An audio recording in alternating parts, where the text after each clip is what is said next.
इकाई 28 जल स्रोत एवं हिमावरण में परिवर्तन एवं इन परिवर्तनों का प्रभाव, changes in water bodies and ice caps and impacts of its changes.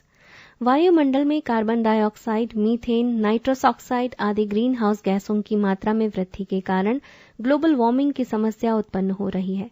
पिछली शताब्दी में पृथ्वी के औसत तापमान में लगभग 0.6 डिग्री सेंटीग्रेड की वृद्धि हुई है तथा इस शताब्दी के अंत तक विश्व के औसत तापमान में 3 डिग्री से 5 डिग्री सेंटीग्रेड की वृद्धि की आशंका व्यक्त की जा रही है।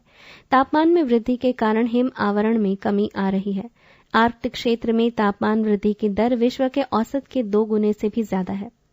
इसके फलस्वरूप आर्कटिक में हिम तेजी से पिघल रहा है। 1979 की तुलना में आर्कटिक में वर्तमान हिमावरण मात्र 50% रह गया है। ऐसी आशंका है कि अगले 30 वर्षों में ही आर्कटिक हिम मुक्त हो जाएगा। विशाल मात्रा में हिम पिघलने के कारण समुद्र का जल स्तर ऊपर उठेगा तथा जलधाराओं पर इसका प्रभाव पड़ेगा। भारतीय मानसून सहित विश्व के विभिन्न क्षेत्रों में जलवायु परिवर्तन होगा। हिम पिघलने के कारण एल्बिडो में कमी आएगी। साथ ही दलदली भूमि के क्षेत्रफल में वृद्धि के कारण मीथेन गैस के उत्सर्जन में वृद्धि होगी। ये कारक भूमंडलीय तापमान में अधिक वृद्धि लाएंगे। आर्कटिक क्षेत्र के तापमान में अपेक्षाकृत अधिक तेजी से वृद्धि होगी। हालांकि ऐसा अनुमान भी है कि हिम के पिघलने के पश्चात आर्कटिक क्षेत्र में मौजूद खनिज एवं ऊर्जा संसाधनों का वाणिज्यिक स्तर पर उत्पादन संभव होगा। ऐसा अनुमान है कि आर्कटिक क्षेत्र में खनिज तेल एवं प्राकृतिक गैस का विश्व में कुल भंडार का 40% भाग संचित है। इसके अलावा ये क्षेत्र कोयला, जस्ता, चांदी आदि खनिजों की दृष्टि से भी धनी है। आर्कटिक तटीय देश इन खनिज संसाधनों से लाभान्वित होंगे तथा सर्वाधिक लाभ रूस को होगा। हिम के पिघलने के कारण उत्तर पूर्वी एवं उत्तर पश्चिमी आर्कटिक जलमार्ग का विकास होगा। वर्तमान में इस जलमार्ग में आवागमन ग्रीष्म ऋतु में प्रारंभ हो चुका है। इस वर्ष इस जलमार्ग से 495 जहाजों के आवागमन की अनुमति प्रदान की गई है। भविष्य में ग्लोबल वार्मिंग जारी रहने पर यह जलमार्ग सालों भर चालू रहेगा। उत्तर पूर्वी आर्कटिक जलमार्ग तथा उत्तर पश्चिमी आर्कटिक जलमार्ग के कारण उत्तरी अमेरिका तथा यूरोप से सुदूर पूर्व के बीच की दूरी में हजारों किलोमीटर की कमी आएगी। उदाहरण के लिए रोटरडम तथा टोक्यो के बीच की दूरी में 8000 किलोमीटर से भी अधिक की कमी होगी। हाल के वर्षों में आर्कटिक क्षेत्र एक लोकप्रिय पर्यटन क्षेत्र के रूप में उभर रहा है। उपरोक्त कारणों से आर्कटिक क्षेत्र के भू राजनीतिक महत्व में वृद्धि हो रही है। ऐसी संभावना भी व्यक्त की जा रही है कि भू राजनीति का केंद्र एशिया पैसिफिक क्षेत्र से आर्कटिक क्षेत्र की ओर स्थानांतरित हो सकता है। इस क्षेत्र में नए शीत युद्ध, न्यू कोल्ड वॉर की आशंका भी व्यक्त की जा रही है। समुद्री क्षेत्र पर अधिकार को लेकर विभिन्न आर्कटिक तटीय देशों के मध्य विवाद उभरने लगे हैं। अमेरिका, रूस जैसे देशों द्वारा आर्कटिक क्षेत्र के सैन्यीकरण की दिशा में प्रयास किया जा रहा है। इसके कारण भविष्य में संघर्ष का क्षेत्र जोन ऑफ स्ट्रगल बन सकता है। नाटो द्वारा आर्कटिक क्षेत्र को ध्यान में रखकर युद्धाभ्यास भी किए जा रहे हैं, जिस पर रूस द्वारा आपत्ति व्यक्त की गई है। इस क्षेत्र में रूस द्वारा नौसैनिक अड्डों की पुनः स्थापना का निर्णय लिया गया है।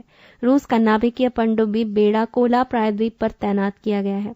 इस क्षेत्र में रूस द्वारा सैन्य क्षमता को बढ़ाने के लिए बोरोई नामक नाभिकीय पनडुब्बी का विकास किया जा रहा है, जो लंबी दूरी की मारक क्षमता वाली मिसाइलों से सुसज्जित होगा। रूस द्वारा आर्कटिक बंदरगाहों पर युद्धपोतों की तैनाती की योजना है। चीन द्वारा भी आर्कटिक क्षेत्र को लेकर सक्रियता दिखाई जा रही है। इसके द्वारा विशाल आइस ब्रेकर का निर्माण किया जा रहा है तथा आर्कटिक क्षेत्र में युद्धपोत भी भेजे जा रहे हैं। आर्कटिक जलमार्ग के विकास के कारण प्रशांत महासागरीय जलमार्ग एवं हिंद महासागरीय जलमार्ग के महत्व में कमी आएगी। स्वेज नहर, पनामा नहर तथा मलक्का जल संधि का आर्थिक एवं भू राजनीतिक महत्व कम होगा। अंटार्कटिक क्षेत्र में भी हाइड्रोकार्बन एवं खनिजों के विशाल भंडार मौजूद हैं। पृष्ठ संख्या 208।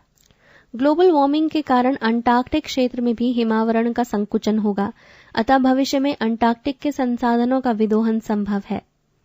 इस क्षेत्र में भी संसाधनों पर अधिकार को लेकर तनाव उत्पन्न होंगे। हिम के पिघलने के कारण इस शताब्दी के अंत तक समुद्री जल स्तर में 1 मीटर वृद्धि की आशंका व्यक्त की गई है। इसके कारण निम्न तटीय क्षेत्र तथा छोटे छोटे द्वीप जलमग्न होंगे। डेल्टाई क्षेत्र तथा तटीय क्षेत्रों के जलमग्न होने के कारण कृषि भूमि में कमी आएगी, जिसका प्रभाव खाद्य सुरक्षा पर पड़ेगा। लगभग 100 करोड़ जनसंख्या के विस्थापन एवं पुनर्वास की समस्या उत्पन्न होगी। हिमालय, अल्प्स आदि पर्वतीय क्षेत्रों में हिम पिघलने के कारण हिम नदों के विलुप्त होने की आशंका होगी। गंगोत्री हिमनद प्रतिवर्ष लगभग 22 मीटर की दर से पीछे खिसक रहा है।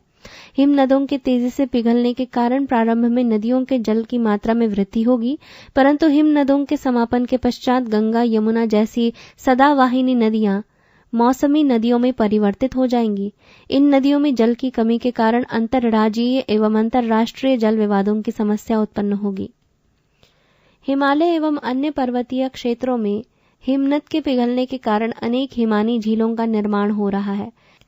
हिमालय क्षेत्र में ही लगभग 2000 हिमानी झीलें निर्मित हो चुकी हैं। हिमोड़ से निर्मित इन झीलों की दीवार